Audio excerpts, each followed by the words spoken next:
Hello and welcome to Tim's BMW repairs and information.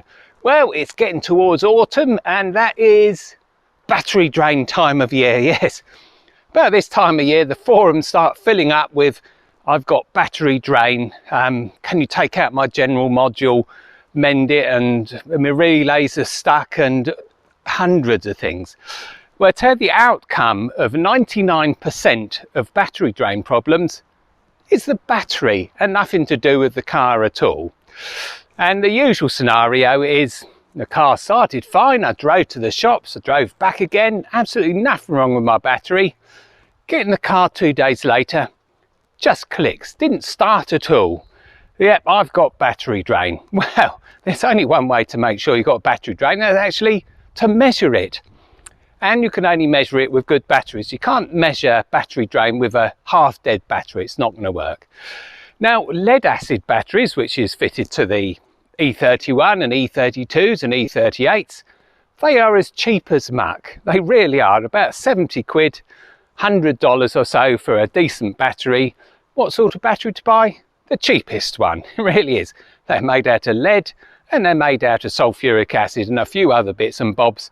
And it doesn't matter how much money you spend on it, it's not going to be any better.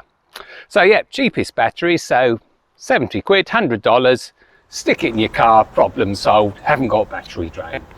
Now of course, if you do put the battery in that's fully charged and you still get problems, then maybe you have got battery drain, in which case we'll have to test for it. And I've already done a video of how to do battery drain tests on the E31, which has 2 batteries, and the E38 and the E32 and so on. Now when you get up to the E64 you don't have to worry about battery drain problems and guessing about it, because it tells you. It's actually got a measurement of current on it. So in the negative terminal it's got something called the IBS, Intelligent Battery Sensor, and that will check if there's battery drain when the engine and ignition is switched off. Now it does have one downside, and that is when the battery really starts to die, then it will start badly making decisions about whether the car is asking too much current of the battery. Now it's the same with any electronic system which uses switch mode power supplies rather than linear power supplies, like these do in certain electronics. As the voltage starts to drop from a battery, then the current goes up. And that's just that's what happens with electronics with switch mode supplies. And unfortunately when the battery starts dropping to a voltage say below about 11 volts, then no decisions are going to be made properly at all on either cars, because the battery voltage is just too low for the electronics to work in a reasonable way, in which case you replace the battery. Now the E31 of course has 2 batteries connected in parallel, and you can think of them as just one big battery. So I think the last one that stuck in was 75 amp hour. So 2 of those, a lot of amp hours, 150 amp hour for those 2 batteries, but they're seen as one single big battery. There's no battery that starts the engine, there's no one which runs the electronics. They both are joined together to produce one large battery. And if you think you can just change one battery, you're mistaken, because you have to change both of them. When one starts failing, it'll take the other one with it, so you have to change both batteries at the same time. E64 and E63, they have Agm batteries, advanced glass matte batteries, which are lead acid batteries, but they survive going to lower voltages a lot better than standard wet cell lead acid. But they don't last as long. It's often thought that an Agm battery is going to last a lot longer. Well, it only lasts a lot longer if you keep discharging your batteries and then charging them back up again. Now Agm's got a shorter service life than wet lead acid batteries. But on the E64, as I say, IBS on it, Intelligent Battery Sensor, and that will detect if excess current is being taken when the car has gone into sleep mode. But it will make bad mistakes when the battery is dying. Okay, so we've got a battery here. I'll just tip you down a bit.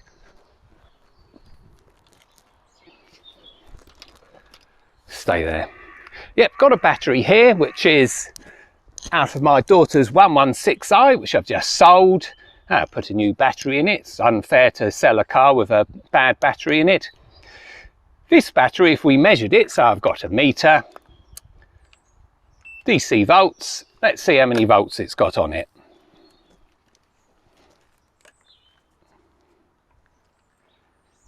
12.12, so you might think that's a perfectly good battery. I mean, 12.12 is about 30% charged or so, something like that. I'll put up a table of how you measure terminal voltage against the ambient temperature, because as the ambient temperature rises, so does the battery voltage. So yeah, checking battery voltage, you have to know what the ambient temperature is, and it's about 15C here today. So 12.12, probably about 30%, I should think. And you say, well, this battery's got a good charge in it, perfectly okay. And you could take it to one of the people and they'd do a cold cranking amp test on it. And what that does is that it puts a certain amount of current on the battery and pretends to be a starter motor. Now, it's a bit of an unfair test, of course, because a starter motor in the E31 takes about 200 amps, and that's on a good day. And some days it will take about 300 amps when it's freezing cold and so on. So they do a cold cranking amp test. They put a big load on it of a few ohms, and they'll watch the battery voltage, see if it starts dropping. And even on this battery, which is dead, it will probably pass the cold cranking amp test. Now, the problem with this battery, and the problem with a lot of batteries on these cars, is that they just aren't kept with a good state of charge. So, new batteries in the E31, new battery in the 6 Series, but if I don't charge it every now and again, then that battery is going to be destroyed quite quickly. And a battery like this, a 70 quid battery, well, that's going to last maybe 2 or 3 months if I don't keep it charged up. And it's the state of charge which is important. Not so much of a problem on Agm batteries, but Agms do still suffer from the problem of sulfation. Now, what sulfation is it's a lead acid battery, and the acid is sulfuric acid. And if the battery is fully discharged, that sulfur in the sulfuric acid comes out of solution and it sticks itself to the lead plates. Now, charging it up again can reverse that action to some extent, but not much.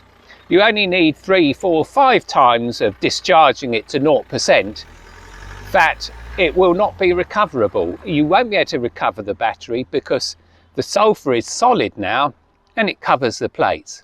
And quite often what it will do is it will start from the bottom of the battery, comes out a solution from the sulfuric acid, forms a solid at the bottom of the battery, and it will slowly work its way up. Now, what we would find is we could charge this battery up with a charger. In fact, that's what we did before we sold the car. Charged it up, got up to a good terminal voltage, and started the car fine.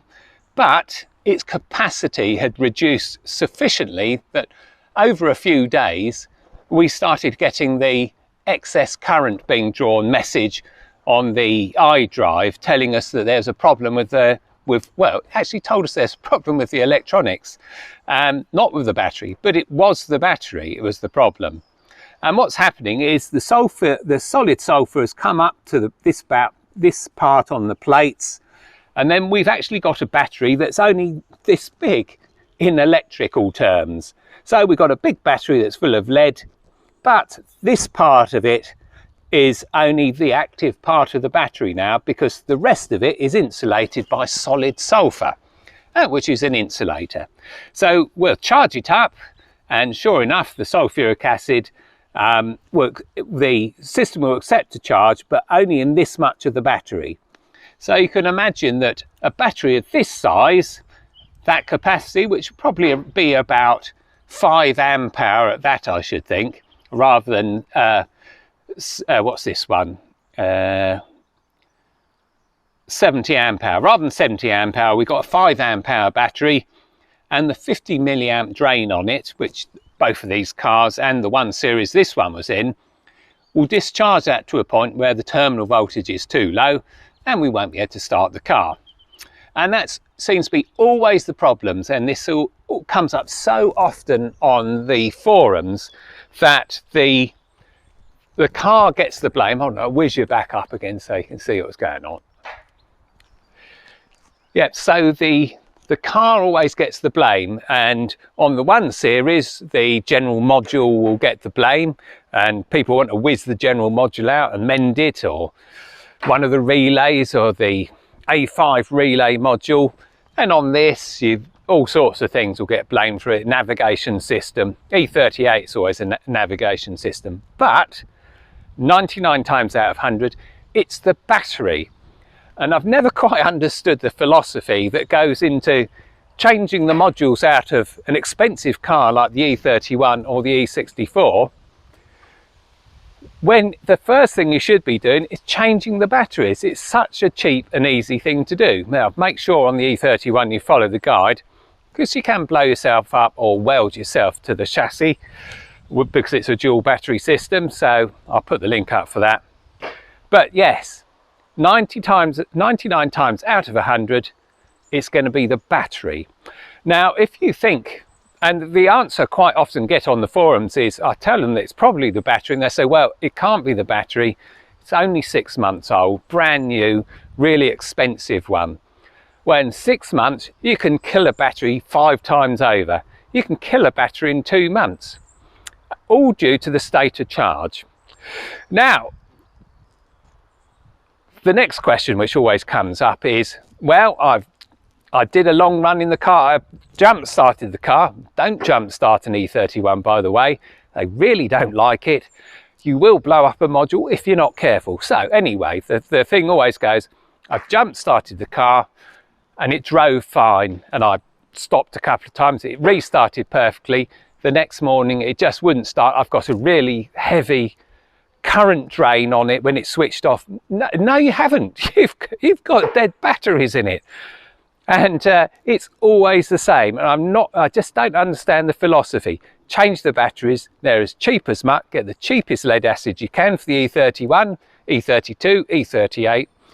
Cheapest one you like. Chuck it in there and then worry about it.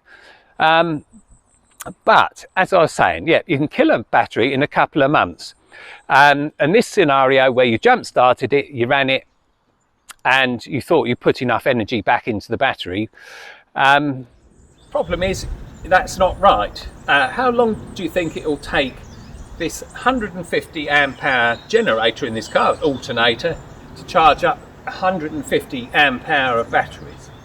It would seem simple. It'd be 1 hour to charge the batteries. You've got 150 amp supply and you've got 150 amp hour batteries. You would have thought it'd be 1 hour to fully charge the batteries. No, it's not. No, not at all. You can't put that much current into a battery without damaging it. So if we have, now first of all, alternators will provide in the E31 up to 14.6 volts. That's the highest voltage they'll go to. Anything above that and they may start destroying batteries. In the E63 and E64, slightly different. It's got a different charging system, and it's using the intelligent battery sensor. It measures the state of the battery and then decides how much current to put into it. But I'm getting off the point.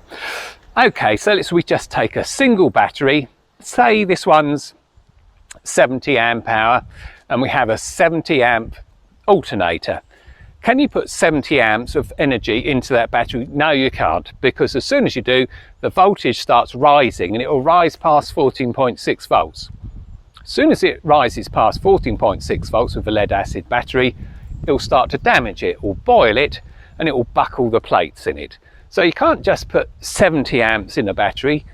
And in this car with 150 amp hour alternator and two 75 amp hour batteries, you can't put 150 amps into that system, because the battery voltage rises too high and then you start boiling the batteries. That's why the voltage on these alternators is limited to 14.6 volts. That's the safest, highest voltage that you can bring a lead acid up to without damaging it. So we'll get about 30 amps into a battery or so before the voltage will start creeping up past 14.6 volts. and that's the most you're going to get into it.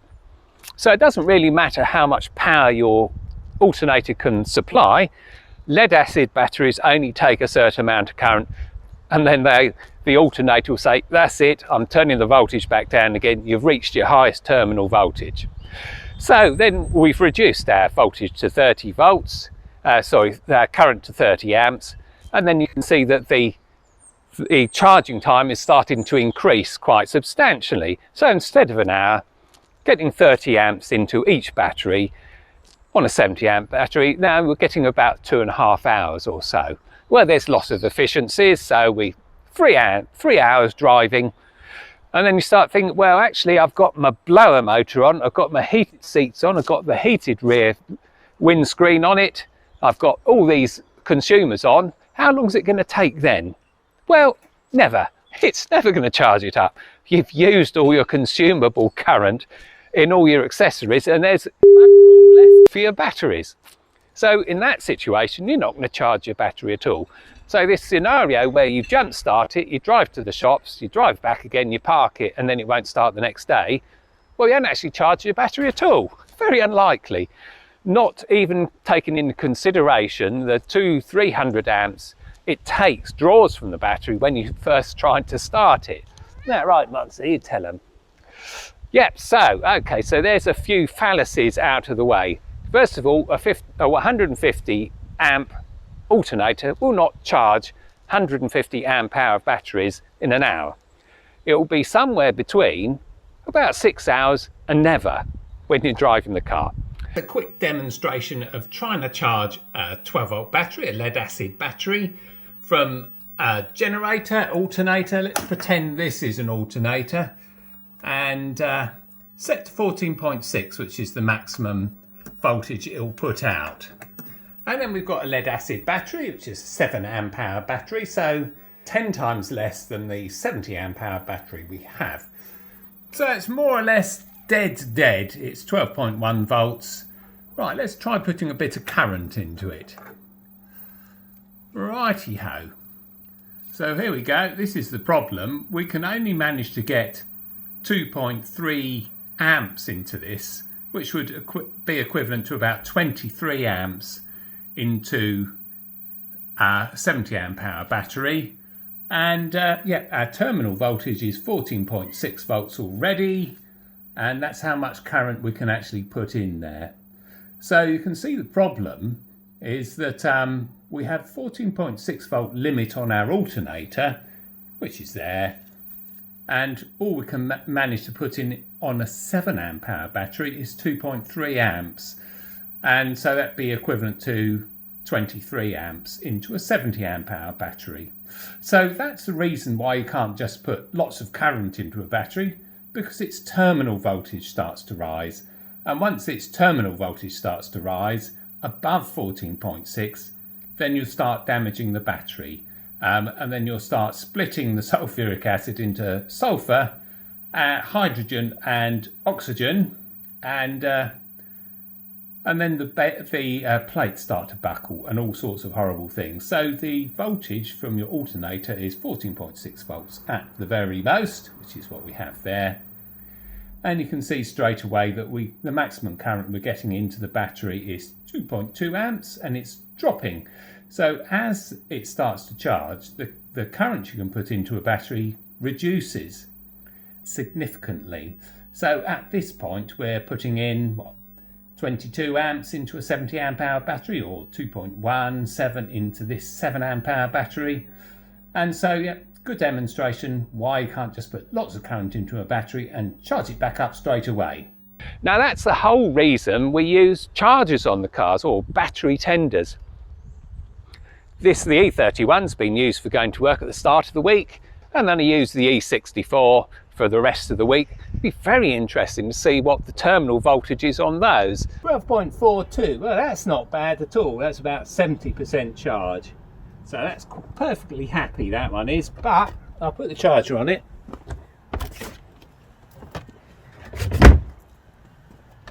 There we go, got a charger just stuck down the side. That's it, we're done.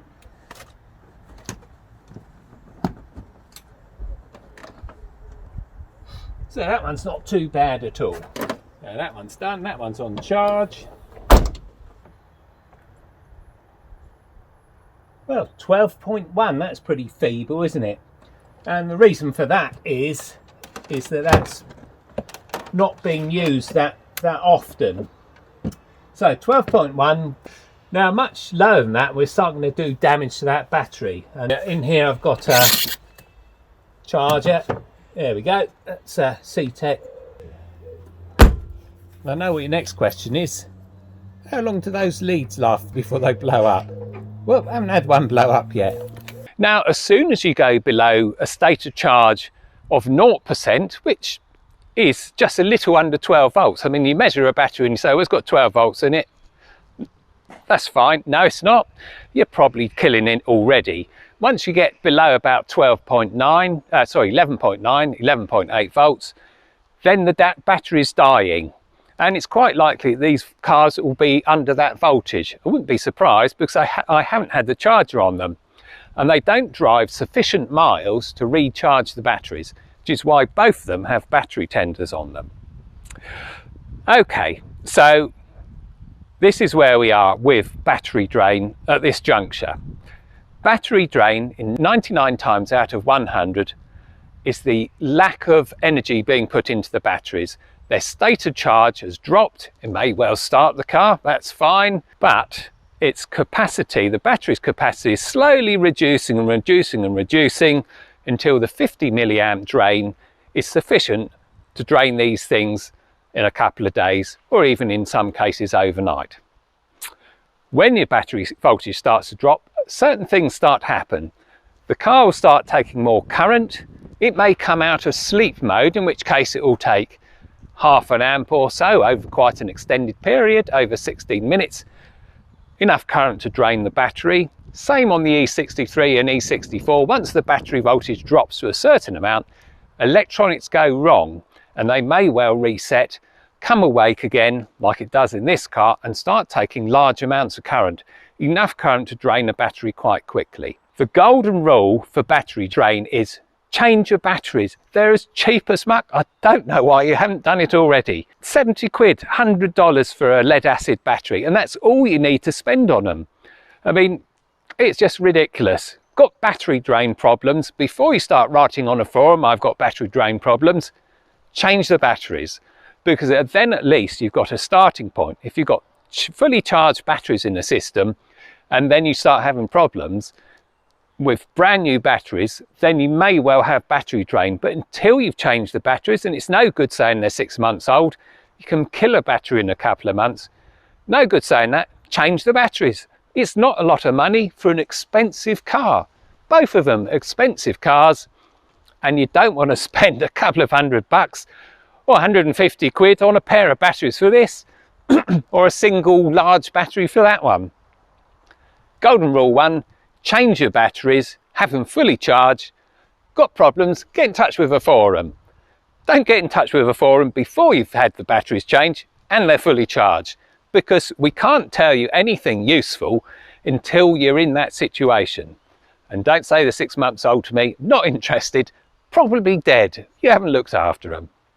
Okay, so for the next thing is, what about real battery drain? I mean, the E38s and E31s, they can have battery drain, they certainly can. And on the E31, it's well known that the general module electronics, the capacitors, start failing, polarized capacitors. Now, I'll give you one big tip on capacitors, the electrolytic capacitors used in the E31, E32 and E38. Don't disconnect them, because while they're powered up, they're perfectly happy. With a charge on them, they all last nearly forever. Not so much of a problem on the E63 and E64, less electrolytics used, more tantalums, don't seem to suffer so much from that problem, but E31s, 32s, 38s, keep them powered up. Great, you know, I've disconnected the batteries for a year, well done me. No, you probably just killed your general module and quite a few other modules in the car. Leave them powered up. It's much safer for the rest of the car as well. You might think, well, I might have a fire. Well, there's very little chance of that. it's capacitors which are disconnected which fail. So keeping a car in good condition, both the cars, good batteries in them, on battery tenders, all the modules in the car are going to last a darn sight longer. So that's my second golden rule. Keep your batteries in good condition, keep them connected, and that will look after your electronics a lot better than just disconnecting the batteries over the winter and letting your car die. Serious side to this is you can measure battery drain, but you have to have good batteries to do it, and that's imperative. Now, I've already done a video and I'll link to it for the E31. It's imperative the way that it's measured. So you've got to have the car completely buttoned up. That means bonnet closed, windows closed, boot closed and locked before you can do battery measurement tests. So using my method for the E31, you can do the same on the E32 and the E38. The plan with that is not break the current path at all when you're doing the measurement, because as soon as you remove voltage from the system, then everything resets, comes up again, and the situation might be completely different to what it was while it was sitting there. Right, so the stuff you need to actually measure the current, it's important to have the right meter, of course, and it doesn't mean an expensive meter. This one here, for instance, cost me 25 quid, available everywhere, and that one will do the trick nicely. It's important they can withstand 10 amp current. That's the important thing. Most meters have a special socket for measuring current. Now you would have thought, well, can't you use that one there, the milliamp one, because that goes up to at least 100 milliamps? Well, no, because you get an inrush of current which can exceed the fuse rating of these sort of meters. So we must use the amp connector, the one that's rated at 10 amps. Now that's quite okay for measuring currents as small as 50 milliamps. We're not going to have any problems with that. So you can stick it over to the amps range and make sure it's on DC, and you can see the smallest reading, 0.000, so we'll easily measure 50 milliamps quite successfully. The only problem with these sort of cheap meters, you get a cheap set of leads with them. So we don't want to use those, so that just make it impossible trying to use those. So we have to get a decent set of leads, and here's a decent set of leads. So this is a couple of test leads, just the thing you want, metre long and more, and they're made out of good bendy stuff, so lovely bit of copper in that. But the most important are the clips on the end. So we've got sort of crocodile clips on it, and they open up wide enough to go over a battery terminal. It's very important. And they're rated at about 4 amps. Oh no, these ones are rated at 10 amps, usually about 4 amps. So 10 amp leads, nice and flexible as well. And you need them a metre long, so you can get them out of the door or out of the boot, out of the trunk in some situations, and have the meter on the outside. Righty-ho, so decent set of leads, a meter, set to amps in the 10 amp current range. So there we go, like that. And you're ready to go. Now, I've done a video on the E31 on how you do the battery drain measurements. It's really easy on an E31 because, of course, it's got 2 batteries which are in parallel. So with the E31, you disconnect one of the negative terminals, connect that to the negative lead, the negative battery terminal, doesn't matter which polarity, stick the other one on the lead you just took off. Now that meter is now in circuit with, say, the left-hand battery, and all we do is disconnect the right-hand battery, and now all the current's going through the meter. And then we can shut the boot, trunk, and plop the meter on the boot and watch the current, and it's as simple as that. Gets a bit more tricky with the E38, but not too bad. With the E38, you don't want to break the current path before you measure it. You want to keep the car connected to its battery. So the simplest way of doing this is connect that to the negative terminal with the negative lead still connected, so a negative battery terminal or post with the lead still connected. Connect the other end to somewhere on the chassis with a good ground point. course, we're not getting any current through the meter at the moment. And then what you do is you disconnect the end of the lead which goes from the battery post down to the chassis. You disconnect it at the chassis. I will warn you that nut is blooming tight on there. It might be a bolt. Yeah, and it's pretty tight and hard to get off, but that's the way to do it. And of course, as soon as you disconnect the negative terminal, make sure it doesn't short to the chassis, then the meter's in circuit. And we've done it without breaking the current path into the car. So we should be measuring currents of probably up to about 1 amp with the trunk open or the boot open, because of course the trunk lights will be on. And then again, we dangle the leads through, close the boot, put the meter on top of the boot, and then we can measure the current and wait our 16 minutes until the electronics all go to sleep. And when they go to sleep, we expect to see 50 milliamps or 0.05 of an amp. Of course, now we get into the situation where you might have problems. Oh, first of all, we'll talk about the E32 because that's an easy one. Lift up the rear. Well, that hard bit is getting the rear seat bolster off because that can be a blooming nuisance. I remember trying to get the E32 rear seat off. Yeah, and don't even attempt it if you've got an electric rear seat either. You have to think of a different plan. Yeah, just lift up the rear seat, connect one crocodile clip to the battery post with the lead still on it, connect that one to somewhere on the chassis, and then on the face of the seat there's a little plastic cover that comes off. There's a nut in there which holds the negative terminal in, so the car's still all live and still connected. Got a meter between the chassis and the negative battery post. Undo the nut, pull the lead through, and then the meter's in circuit. Then you can have the meter out of the door, shut the door, wait for your 16 minutes. Of course, as soon as you do anything like opening a door, a bonnet or a boot, or fiddling with anything in the car, your 16 minutes starts again. So it's very important to wait your 16 minutes until you decide whether you've got battery drain or not. Okay, so we get into this situation where you may have battery drain, and the quickest way to find out which part of the circuit is demanding the current is to use your meter again, and don't disconnect any fuses because that removes all of the evidence. So it's very important that everything's still connected, including the fuses. So we've got our meter still connected, car's still live and all the rest of it. Now, if you've got a second meter, that's fine. What you can do is use the second meter to do the next bit, which is to measure the voltage across the fuses. Now, with the E31, E32 and E38, they do go back to sleep with the boot and the bonnet open after 6 minutes. So don't worry about that. You can have the boot and the bonnet open and the car unlocked, and then wait your 16 minutes, and it will go to sleep after its 16 minutes. In which case, then you can start measuring things. And instead of removing fuses, what we do is we actually measure the voltage across the fuse. So we put our meter to DC volts. There we go. And then what we do is we just watch the meter and we put the meter across each fuse. So we're not connecting the meter to anything else apart from the fuse.